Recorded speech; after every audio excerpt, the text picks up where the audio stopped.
Greetings, beautiful beings. Happy month of December. So we finally made it to that last month of the year, and month number 12. So when you look at the number 12, you see the number 1 and number 2. Look at it just like a stick. You have a 1 stick and the 2 sticks. 1 stick kind of goes alone, does its own things, runs its own course. It's almost like you are a horse with those things on the side of your eyes, and you just walk and walk and walk on that path that you're supposed to be. Now, too, when you have these 2 sticks, the 2 sticks can kind of alongside one each other. They can cross and they just run alongside each other. They can cross again. The crossing can sometimes cause tension or intervention. However, there's nothing more grow out of it. But if we take these 1 sticks and the 2 sticks, you have a 3 sticks. 12 to 1 plus 2 is 3. And the 3 creates a catalyst. It actually is the first number that creates some kind of the object.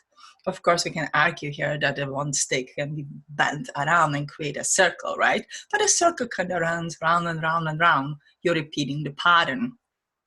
When we go with this 3, we start building a triangle. Triangle is known as a pretty cool symbol from the ancient history. We have many stories of the 3s, right? The 3 is a kind of magical number. And so when we start building our triangle, we use these 2 things. And the third one is born with it. Actually combining all these 3 particles together give a birth to a form to this triangle, for example. And that is what is the energy of the December. Give birth to a form of what you have done this year, who you are, what did you focus on, what is it that special things that really came through this year, or even that didn't. You want to look at it for really what it is, with all the truth and the honesty as much as you can. So in this month, I feel like we should take a step back a little bit and go to our foundation. What is it that we have learned? So, for example, when I'm teaching soul healing or the energy healing, in the first lesson, they always just to go back and connect with the essence of each chakra and the color. And how does it feel within the body? Or what does it really mean for you? And especially that connection of that emotional feeling is very, very important, because by now we all pretty much logically know what is that first chakra, logical kind of the explanation and meaning, right? But how does it really feel when you emotionally connect with that place and feel it really honestly for what it is? So that's what you want to do with everything that you have done this year. Taking a step back is not slowing you down. It's on contrary, it's just reaffirming that your foundation is absolutely strong and functioning and will hold your house for this another several years that will come. Now, you want to go maybe the month by month or by very significant event that happened this year and emotionally feel them again for what it is, with as much of truth as possible. You don't want to lie to yourself. You don't want to lie to the others, because it's not going to serve you in any highest positive way on your journey. When you find something that didn't go well, or something happened that you need to forgive to yourself or the others or so much on, just do it. How long you going to hold some kind of the grudge or the feeling that this didn't go right or that didn't go right? But you're going to drag it with you to the next year? I don't think it's necessary. So observe, go, and feel it. Now, tomorrow is the 12/12, 2019, which is the full moon. it is the last full moon in this decade because we're going to step into 2020. Of course, there's always some kind of the significance, right? And we can add significance to it. So if this is the last full moon in the year, if we're going to looking that we're really finishing the one decade and stepping another decade, this gives us an opportunity to let go of a lot of things just that shedding it, right? Now, since there's not much time until tomorrow, you might go on this quick, fast, backward trip of look in this 10 years. What did go well? What didn't go well? Where is it that you need to forgive? What is it that you need to let go? What is it you need to acknowledge? What is it that you need to surrender to? What is it that you need to accept from? And the most importantly, what kind of the lessons you have learned from everything that have happened to you in this past 10 years. We know that the full moon is a time of the great release, of letting go, right? So use it, and don't use it only for that month and month of the thing. Look back. We all can, 10 years is a long time. You can look back of what kind of the person you used to be and who are you today. Now, because 1212 also breaks down into numbers 333. 12, 1, 2 is the 3, 12, 1, 2 is the 3, and 2019, we already know, is the number 3 year vibration, the number 3. So we have this year 333. Now, for those who follow my videos, you know that to me, the number 333 is the great connection between past, present, and the future. Now, what a coincidence, right? Now, a long time ago, my guides taught me that there is no such a thing as a coincidence, that everything is happened for a reason. And that reason is, for us, it's almost like the opening the door, opportunity to move from the one place where we are into another place where we would like to be. So if I have tomorrow full moon, and I'm also in this great 333 kind of the energy, then I'm gonna take this window of the 10 years and I says, okay, so how is it that I will not repeat the mistakes or the events that I don't really wanna repeat from those 10 years in the future? And those that I really like and would like to increase more, how they gonna appear more in the future? So I myself in the present time of the now have a power to heal the past and influence my future. Now, future is not written in the stone. We are subject to the destiny, but even destiny is like a shapeshifter that is pliable. If you shift your destiny with the unconditional love and with the intention that it's gonna work for more than you, it's gonna work for the more people than you, right? If we're like service into humanity and so much on, then you by all chances have a really good chance, I'm repeating these words here, to change your future. So I'm going to stop myself in the moment of the now, and I'm going to focus on my first 3 chakras. You can put your hand somewhere around your bladder or any kind of the region of your first 3 chakras, really up to you. And you take a deep breath and you're going to walk backward, from today. The moment of the now is right now.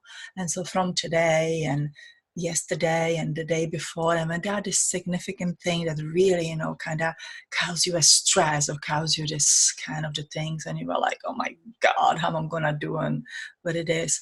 You go on those events and very simply, as you already know from me, you accept, you forgive, and you feel it with the unconditional love.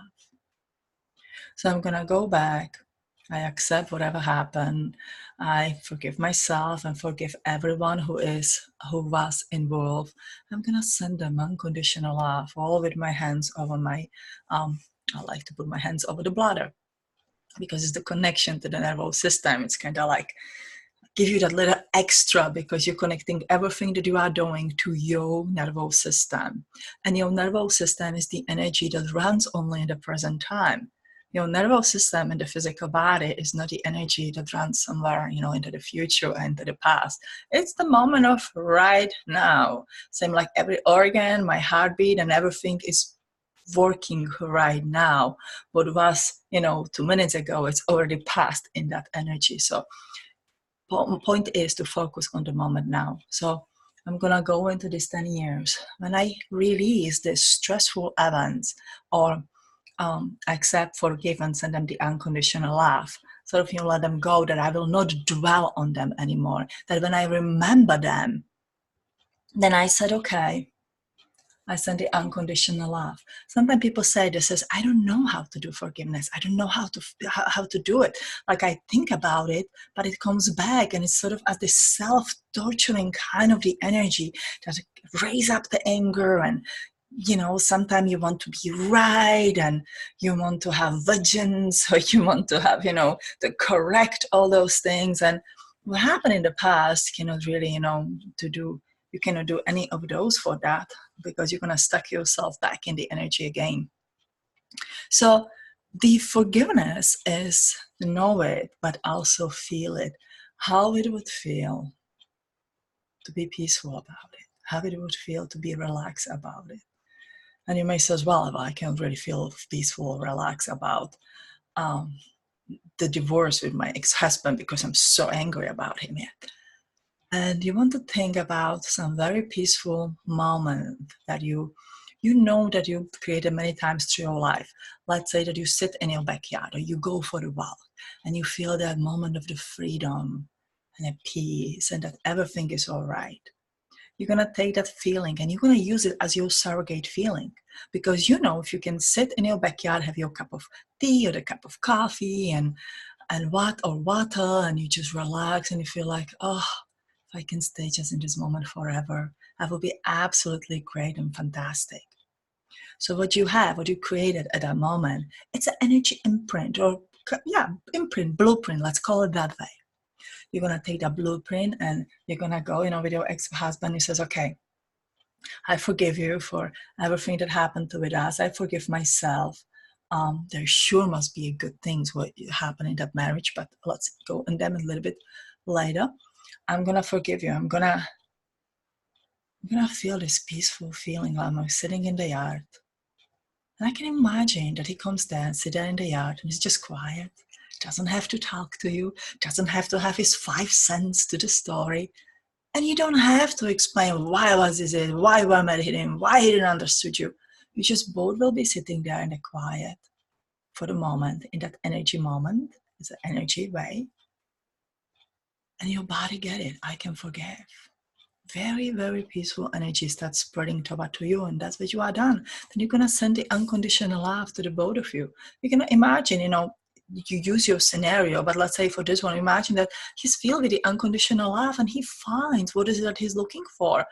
And if he wants to have a happy family and so much of that, he has it. Because whatever you wish anybody else automatically comes back to you, not only at the moment of now, but you're projecting it into the future. So if I can wish to somebody that I have may not liked before, that I have make a big struggles before in the past, to wish him unconditional love, it automatically is up there. So in this scenario, there's probably some people I'm going to meet into the future that will be holding that level of the unconditional love that I sent out. Now, also, from everything that we have ever experienced, it's sort of, that taking a step back, as I talked in the beginning, everything that we experience, there's a lesson in it. Even the things that we really didn't like and we dread and we were cursing high about, why did they even bestow it upon us? Or how did we manage it? How did we agree to it? There is a great lesson in every single thing that happened to us in our life. And I'm saying this from the personal experience and not from something that's logically makes sense. Once you start looking at it, once you take that step back and you say, okay, I have learned patience. I have learned, be very flexible. I have learned to be more open-minded. I have learned some basic skills that I needed to let's say, the cooking, or taking care of my yard, or be able to take care of my house. Doesn't matter what it is. Even in the worst marriage that you can have, there is something positive that this marriage taught you to. Whenever it's to pick up your energy, to be brave, to think for yourself, to find yourself, or any life skills that you have learned there. It is part of the wisdom that you are collecting back, right? Last time I talked about this knowledge and the wisdom and the soul memories and so on to create a positive abundance. So you have a great knowledge by experiencing this life, and you're learning through it. Now you see what worked, what didn't work. What worked, you take as a part of the wisdom, is the refined part of your knowledge. And the rest, you let go. Again, it's not gonna serve you well in the next decade when you still, 5 years now, gonna be quite jaundiced about the guy who you married now, probably 15 years ago or so much on. And again, anything, maybe a loss of the job, loss of opportunity, loss of your loved one, anybody anything that you suffered through. So yes, the suffering would be the right word to pick in this decade, and send it that acceptance, forgiveness, and love, and truly feel it through your body. Now about your future energy. So your future energy would be centered in your upper 3 chakras. So as you already can guess, your heart center connected to your bladder and your mind's eye, or if you can look through the back, connected to your spine, to that central column of your energy. That is your present time. That is a precious, precious energy that is open to all your abilities and can manipulate between these, abilities. And so you can put your hands over your mind's eye, or you can lie back and put your hands behind the head, or put it on your throat area. Throat is actually your reprogramming center. Whatever feels most comfortable to you. There is no right and wrong. You're kind of targeting this upper 3 chakras. And then you start feeling, how does your future wanna be? Of course, neither of us is capable to design the whole next year down to the dot. But what are those major things that you would like to accomplish in the next 10 years? What it is that are your goals, that is your aspirations, how it is that you can be in a service of humanity. I guess all of this, I would advise you to set to all of this where you see yourself in the 10 years is aligned to be the service to humanity. Literally anything that you could do can be in a service to humanity if you put that intention out there for it. If I want to be a baker, I'm in a service to humanity because I'm baking these wonderful things that feeds the other people's stomach, and they saw as well with the energy that I put to it and so much on. I have already gave a gazillion of these examples earlier. So you set on it and you energize your future with unconditional love. You literally feel you know what you want to do. You are very honest about it. How does it gonna feel? How does it feel if I have a successful bakery, if I'm a successful writer, if I'm a stay-at-home mom that I always wished for, if I start another business, if I am a successful doctor or the surgeon, if I am a lawyer or anybody else. Again, it can be used in any kind of the occupations. And when I feel really unconditional love, and I know that what I do is in a service to everyone around me. So I know it, and again, I feel it. I feel that love behind it, kind of the satisfaction of it, that good kind of the feeling. Now, we know that when you do something that you are in the service to humanity, Abundance naturally goes hand in the hand to it. So you don't even have to imagine that you have $1 million up there and how great it's gonna feel. However, if you want to have $1 million, you don't know how to get to that journey, like you don't have that specifics, what would you like to be or what would you like to accomplish. You want to put it out that you want to be in this in the service to humanity, and that by whatever you do, you're going to earn $1 million with it. That way, I don't see anything wrong with it. I want to also use another example. A lot of starseeds and the people now think about it. Well, all the starseeds are. Think about it that this is their last lifetime on the earth. And some of them coming to the age when, this may be the last decade or so. And it doesn't matter if this is last decade or not. Let's say if you says, okay, I don't really want to have another job. I don't want to have another opportunity. I'm doing absolutely great. I just want to focus on my spirituality and just finish what I'm doing and increase that level of the spirituality so I can understand a way how I will ascend and how will I move forward eventually from this place when I die, and how I will not return in this cycle back again. Now, it doesn't mean that you will die in this next decade of the 10 years. You set yourself on this trajectory. So if I'm going to send that an energy that I found my way to ascension, that I want to know the steps, what is it that I do that my spirituality and my level of the learning and doing and the practice are leading toward the way that by the end of this life, this is my last lifetime, I say goodbye to everybody, I'm going back home, wherever the home is, under which planet the home is, or go in that oneness of God. Now, when you send that intention, naturally, if you figure it out this way, it is in a service to humanity because you have friends, people that know you, and you will leave literally a golden trail of the energy behind you so anybody else can follow. What also may happen in this next decade is that you will be guided toward the books and the work of the people of this decade or people of this life or the ancients and so much on, that's going to lead you to the truth and the information that you need to know. It may also lead you on that final journey of what is it that you still need to create. Should you write a book? Should you contribute something to make something? I mean, is there something physical that you still can create or should create, were born to create? Or is it just, the meditation and the spirituality that you're going to do? When you send that energy into the future, your future self, let's say just a decade from now, will slowly guide you. And suddenly you have this moment of the coincidence, right?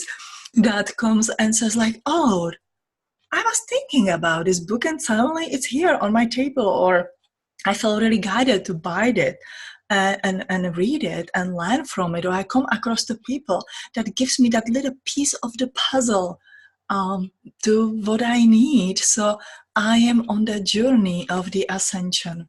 Now, ascension is not that mysterious thing that we have to, follow some very, very strict rules of the discipline. Of course, because we don't really know what to do. That is the honest and the true, I think, way. I mean, is the juicing the right of the way? Is the, the eating healthy the right way? Is the fasting the right way? Is the eating just a meat diet the right way? This is just a silly example. The truth is that there is the right way for each one of us, but it's not the one same template that's gonna work for all of us. There's definitely need to be the discipline to the mind, body, and the spirit, so we don't overindulge in any of these three categories, because that's gonna give us kind of that other way than we wanna go to. However, what I'm trying to say, that there are many ways and journeys to ascension. What is important is to get yourself on the journey of understanding yourself, who you really are, who were you in the past lives, in the ancient times. Start putting the things together. When you read or hear about the things that kind of echo within you, then think about it. Was it me? Did I live in that lifetime? What did I learn from it? It is the same like cleaning that 10-year, that decade past. You cannot do it from the whole big spectrum until your first time, until you came. And that's what you may, feel very much guided to from your future self. Because not only you will know what you do, you release the trauma, whatever happened, because each lifetime creates the great growth and the knowledge, and also suffering that there's no need to take out there where you are like to go. And so you're starting to putting one and one together. The most important part, once again, is to understand of yourself and who you are. Not how long you can stay on the astral plane and, let's say, connect and sit in the Pleiades or some of the other places, because after that you always end up back in the physical body and you says, well, it's another day on the earth. Instead of that, turn it the other way. I'm grateful for another day on the earth. I'm grateful to have a body, a physical shelf, to create something on this earth. Manifest a smile at a neighbor or somebody at a store, or create something that has a meaningful effect for somebody else, to go and fill the blessing box, bring the food to food pantry, or knit a sweater for your child, or go and work for somebody else, or create your business, and so much on. It is the greatest pleasure of all of us to be in this life. And it's one of our jobs to figure this thing out, that the way out of this life is the falling in love with the life, body, circumstances that you have. And I'm very well aware of it, that majority of the people who listen my videos have not easy life. Starseeds do not have easy life. Those on the path of the light do not really have easy life, but we can make it a happy life. Happiness is a choice. Is a choice that I will make my Christmas wish for all of you, for myself and for all of you, to find and to accept. So I hope you can have a great month of the December and really take it all in. If you listen to my video today or to tomorrow, enjoy the full moon. Really enjoy to pull yourself out there. If you listen to this video later and you are not really aware of the full moon, and everybody now writes about a full moon, right, on the internet and the Facebook and Instagram. But if you miss it and you go like, oh my God, I missed the greatest opportunity of my decade. I'm stuck for the next decade. Forget it. It is just the marking of the time. So let's say you don't have a time, you didn't get into it. Then it will be, I don't know, the December 28th, and you go like, oh gosh, have to clean the decade. Then do it. Just do it. I'm, as a 333, a little bit more energetically supportive. But you can do this at any time of your life, at any time of the day. And that gives you a great power, because you really need to raise up in your energy, not to be puppet of everything what is around. So we use this opening door and the amplifiers on the energy, but ultimately it is all you doing your stuff, your healing, your clearing, your projection of the future. Now, if you would like to join me on the December 21st, where I always make a video for the Starseeds. We celebrate our Starseeds birthday, and I'm making this video since 2012, when we knew it's not gonna be a doomsday, that we are just moving into this new era. And again, this year is 333. So for the, I think since 2015, when we started our 333 project, we call this the Starseed Birthday 333. The project is to healing the timeline between the past, present, and the future. And we like to call ourselves a time travelers. So let's have some fun with it. You can join me. I'm going to schedule an event on the YouTube, and let's celebrate, let's meditate, and let's talk about the energies of the 2020, which will be year number 4 and the year abundance. So we all really want to get that positive abundance for the next year. So I love you guys. Have a wonderful holiday, whatever it is that you celebrate. I personally celebrate Christmas, and I love Christmas. I love this holiday season. I love to bake cookies. I love to eat a little bit too much than I think is good for me, but I allow myself, because for the Christmas it makes me happy, and then I go back in my self-discipline. So I love you. Enjoy this year. Have a happy new year. Join me on the 21st. And just the happiness, it is a choice. Love and light.